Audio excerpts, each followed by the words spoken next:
tous, donc c'est Aurélien Fiat. Aujourd'hui, nous nous retrouvons pour la troisième vidéo explicative des variations de fonctions. Donc, on va vraiment se fixer sur les variations de fonctions affines, la construction de tableaux de variations pour ces fonctions affines, la construction de tableaux de signes, à travers les trois premiers exercices de la fiche. Et on est déjà parti sur l'exercice 1. Donc, dans l'exercice 1, on a une fonction affine qu'on a définie de la manière suivante. Donc on a choisi de la définir sur moins 3, 6. Alors c'est vrai que théoriquement une fonction affine c'est défini sur R, mais là l'exercice a restreint l'intervalle d'étude par 0,5x moins 2. Voilà, là j'ai repris un petit peu ce qu'on me demandait. Et ensuite, on me demande donc d'ériger le tableau de variation, le tableau de signes, et ensuite construire précisément la courbe représentative de f. Donc là, je vous ferai simplement une ébauche.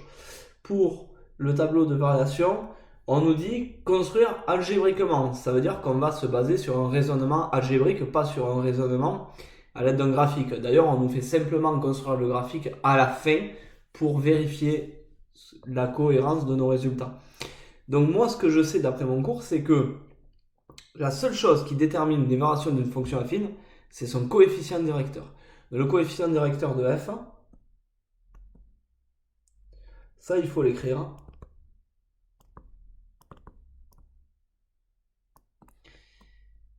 C'est 0,5, c'est-à-dire en gros c'est ce qui a un facteur de x. Et l'ordonnée à l'origine, on s'en fiche pour les variations. Et on regarde son signe.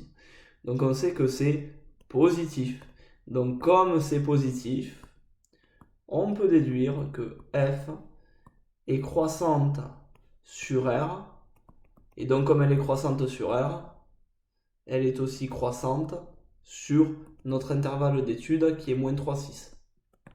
Donc on va faire notre petit tableau de variation.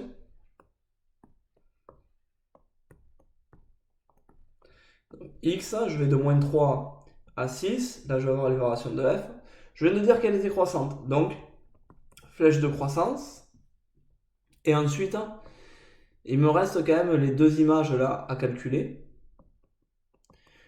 Pour calculer l'image de moins 3, je vais simplement calculer f de moins 3. Donc, remplacer dans la formule x par moins 3. Ce qui va me donner 0,5 fois moins 3, ça me fait moins 1,5. Moins 2, donc ça me fait moins 3,5. Tout simplement. Et là, si on a quelque chose de cohérent, on devrait trouver pour f de 6 un résultat plus grand. Donc pareil, je remplace x par 6. 0,5 fois 6, moins 2. 0,5 fois 6, donc la moitié de 6, 3, moins 2, 1. Donc, on est bon pour ce tableau de variation. Donc vous voyez, je me suis simplement basé sur le coefficient directeur pour déduire les variations de la fonction affine. Ça ne marche que pour les fonctions affines. Puis ensuite, j'ai élaboré mon tableau de variation. On passe au tableau de signes.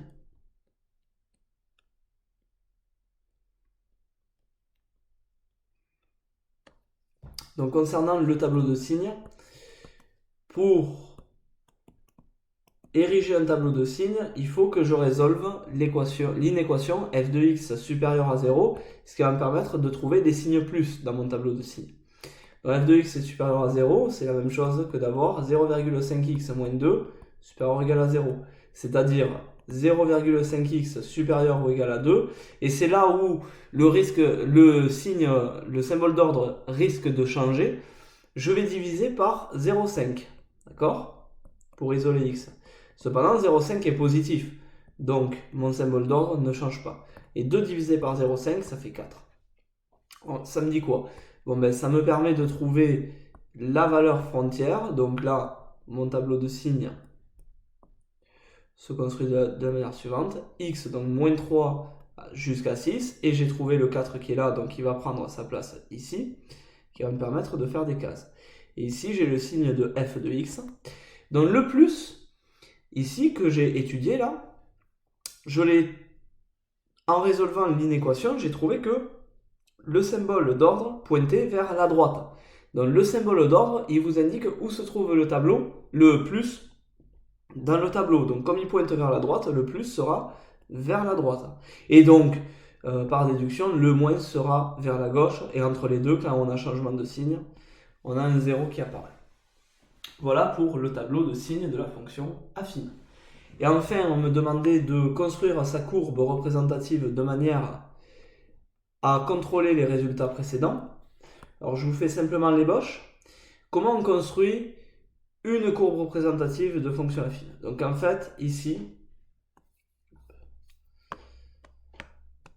je trace mon repère. On va graduer.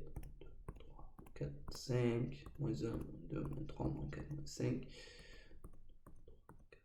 6. Hop, voilà. On va pas aller beaucoup plus loin. Déjà là, c'est maintenant que va jouer le rôle de l'ordonnée à l'origine. L'ordonnée à l'origine, ça veut dire je me place sur l'origine et je vais me décaler de tant de fois que me dira de me décaler l'ordonnée à l'origine. Donc l'ordonnée à l'origine, elle vaut moins 2. Donc je vais me décaler de 2 vers le bas. Là, je suis à moins 2. Donc ça signifie que j'ai un premier point pour ma courbe représentative. Comme ma courbe représentative d'une fonction affine, c'est une droite, pour tracer une droite, vous êtes d'accord, on a besoin de 2 points. Alors là, du coup, ce qu'on va faire pour trouver le deuxième point, on va regarder le coefficient directeur. Donc le coefficient directeur, il impacte sur la croissance ou la décroissance de la fonction. Donc quand je vais me décaler d'un vers la droite, et c'est toujours ce que je ferai, je me décalerai d'un vers la droite quand ce sera possible, je dois monter ou descendre du nombre d'unités que m'indique mon coefficient directeur. Donc là, il m'indique 0,5. Donc je vais monter de 0,5.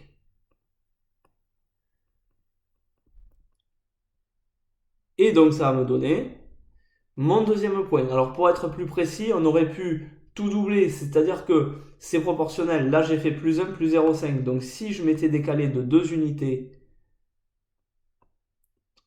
en abscisse, je me serais décalé de 2 fois 0,5, c'est-à-dire 1, en ordonnée. Et là, on tombait sur une partie du quadrillage. C'est pour ça, mais c'est juste histoire d'être plus précis. Et là, maintenant, je peux tracer ma droite représentative. Donc, pour vérifier la cohérence des résultats, on voit bien que la droite monte et que là où je passe des négatifs aux positifs, c'est bien en ce point-là, en cette abscisse, qui est la quatrième graduation, donc qui est 4. Donc ça vous donne votre cohérence des résultats. Je vous laisse prendre un petit peu la correction et on va passer à l'exercice 2.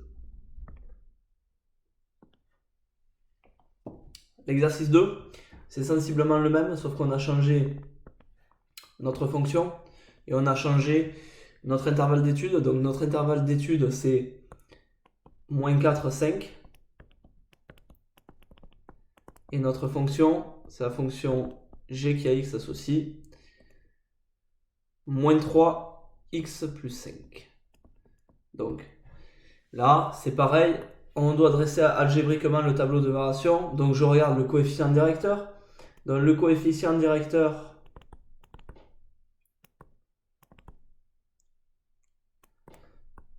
de g est moins 3, qui est négatif.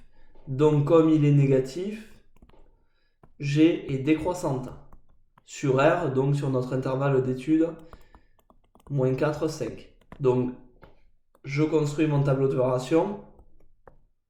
Tac. X, moins 4, 5. Et G. On a trouvé une décroissance, donc flèche de décroissance. Et ensuite, il nous faut ces deux images-là. Donc, pour G de moins 4, dans le calcul, je remplace X par moins 4, ça me fait moins 3 fois moins 4, plus 5. Moins 3 fois moins 4, ça me fait 12, plus 5, 17. Normalement, je devrais trouver un résultat plus petit pour G de 5. Donc G de 5, ça me fait moins 3 fois 5 plus 5. Moins 3 fois 5, moins 15. Plus 5, ça me fait moins 10. Et donc, j'ai bien un résultat inférieur. Vous voyez, je me suis simplement basé sur le signe du coefficient directeur. Et je rappelle que c'est uniquement envisageable dans le cas des fonctions affines. On passe à l'étude du tableau de signes. Donc, je dois résoudre g de x supérieur à 0 de manière à trouver les signes plus. Évidemment, j'ai effacé. Donc, ça me fait moins 3x plus 5 supérieur ou égal à 0. Je fais passer le plus 5 de l'autre côté. Donc, moins 3x supérieur ou égal à moins 5. Et c'est là où je risque de changer mon signe. X, ça me donnait moins 5 divisé par moins 3. Et là, vous voyez, j'ai divisé par un nombre négatif. Donc, le symbole d'ordre change. Et j'applique ma règle des signes. Moins par moins plus. 5 divisé par 3. À la calculatrice, ça me donnerait 1,66666. Il a une écriture décimale impropre. Donc, je vais le laisser sous forme fractionnaire. Donc, au niveau du tableau de signes, ça me donne x pris entre, qu'est-ce qu'on avait dit? On a dit entre moins 4 et 5. 5 tiers est bien entre les deux, hein, c'est environ 1,6, donc on y est. Et là, j'ai le signe de g de x. Donc, le 0, puisque 5 tiers est la valeur qui annule g de x, hein, j'ai pas insisté sur ça lors de la résolution du premier exo, mais si je remplaçais x par 5 tiers, ma fonction donnerait, l'image serait 0. Ensuite, le signe plus, il est indiqué par le sens du dernier symbole. Et le dernier symbole, il pointe vers la gauche cette fois-ci, parce que j'ai renversé avec ma division par un négatif. Donc le plus, il est là. Donc forcément, par déduction, le moins, il est là. Et au niveau maintenant de ma courbe, donc on est parti pour la question 3. Hop, dans g de x, on a dit que c'était moins 3x plus 5. De la même façon, je vais faire mon repère.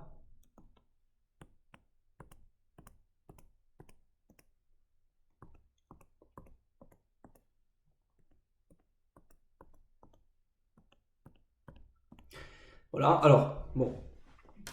Ici, je me base d'abord sur l'ordonnée à l'origine, c'est 5. Donc 1, 2, 3, 4, 5. Hop, il est là. 5. Et ensuite, en me décalant d'un, je vais regarder ce que me dit mon coefficient directeur. Il me dit, tu vas perdre 3 unités. 1, 2, 3. Moins 3. Donc j'ai mon deuxième point ici. Et donc je peux m'amuser à tracer ma courbe.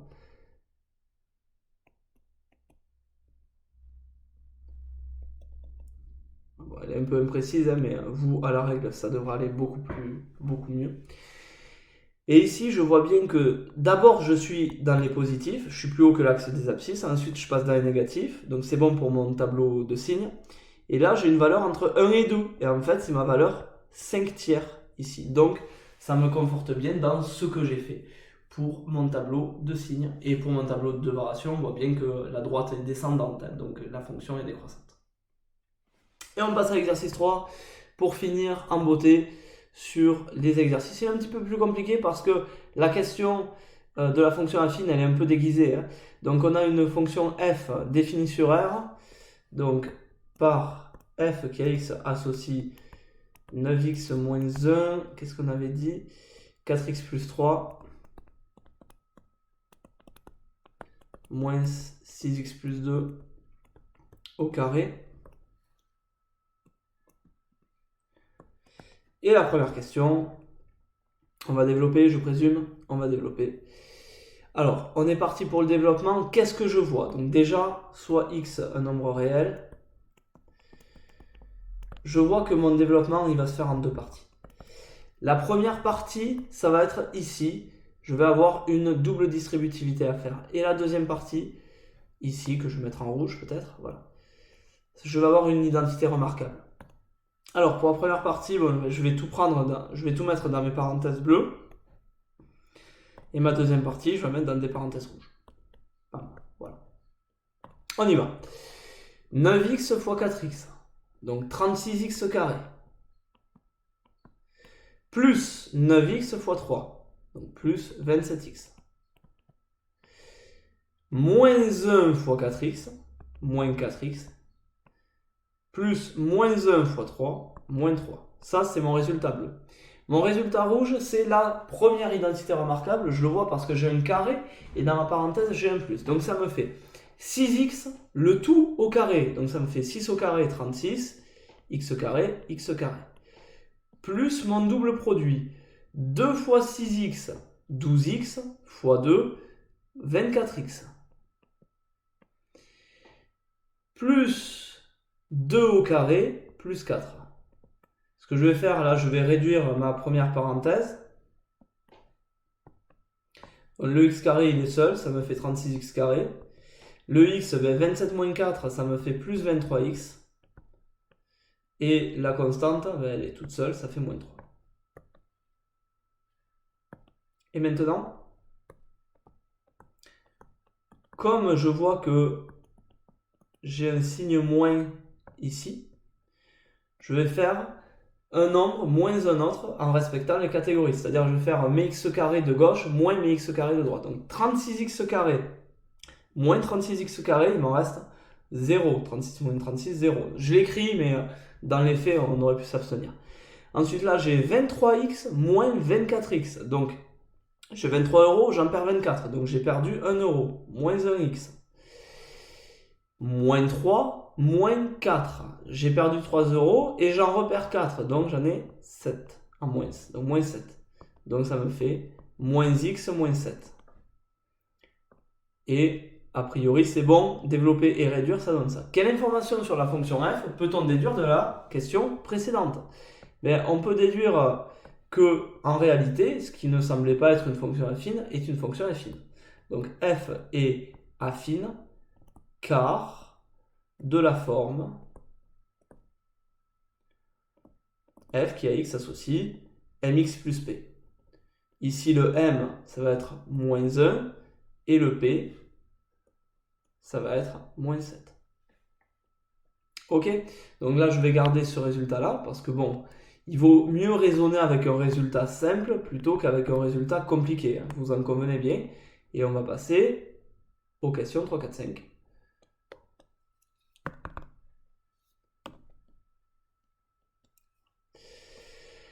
Au niveau de la question 3, dresser algébriquement le tableau de variation de f. Maintenant que je sais qu'elle est affine, je ne vais pas m'embêter, je vais regarder son coefficient directeur.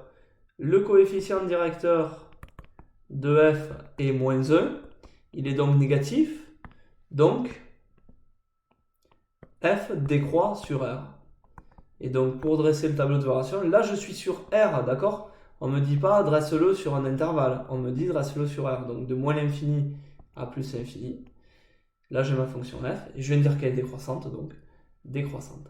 Et quand j'ai moins l'infini et plus l'infini aux bornes, là, je n'ai pas de valeur numérique à donner, hein, donc je m'arrête là. Voilà. Dresser algébriquement le tableau de signes de f sur r. Alors de la même façon, je vais résoudre f de x, c'est-à-dire moins x moins 7, supérieur ou égal à 0 pour trouver mes signes plus. Alors ça me fait moins x supérieur ou égal à 7, et quand vous écrivez moins x supérieur ou égal à 7, c'est comme si vous aviez moins 1x, d'accord? Donc là, je vais faire ma division et je vais diviser par moins 1, ce qui va faire que je vais renverser mon ordre, et puisque moins 1 est négatif. Et donc 7 divisé par moins 1, ça me fait moins 7. Donc dans mon tableau de signes, je vais avoir x moins l'infini plus l'infini. Je vais avoir le moins 7 comme valeur frontière avec le 0. Et là, je vais avoir mon f de x. Et donc, il est où mon signe plus? Eh bien, mon dernier symbole pointe vers la gauche. Donc, mon signe plus sera à gauche du 0. Et mon signe moins sera à droite. Et enfin, construire précisément la courbe de f pour vérifier les résultats. Donc, si je devais construire la courbe de f, il faudrait que je prenne vraiment beaucoup d'espace. Donc je regarde tout d'abord mon ordonnée à l'origine, moins 7, donc 1, moins 2, moins 3, moins 4, moins 5, moins 6, moins 7. Et ensuite, mon coefficient directeur, c'est moins 1. Donc, quand je me décale, admettons une unité, c'est là. Quand je me décale d'une unité vers la droite, je me décale d'une unité vers le bas. Ce qui va me donner mon deuxième point, ce qui va me permettre de construire ma courbe. Donc, ma droite, elle va faire ceci, à droite, là. Et à gauche, elle va se prolonger. Et normalement, alors, je vais la déformer, hein, mais elle doit passer ici. Ce point-là, la valeur va être moins 7. Et ça va vous permettre de contrôler votre tableau de scie. Voilà ce que vous devez savoir faire sur les fonctions affines. Simplement, bien regarder le coefficient directeur, bien regarder leurs données à l'origine, voir leur impact sur les variations, savoir dresser un tableau de signes. Là, on a 3 exos types. Vous pouvez vous entraîner vraiment comme il faut pour parfaire votre maîtrise sur les fonctions affines. Et on se retrouvera dans une autre vidéo pour les fonctions de référence. À très vite.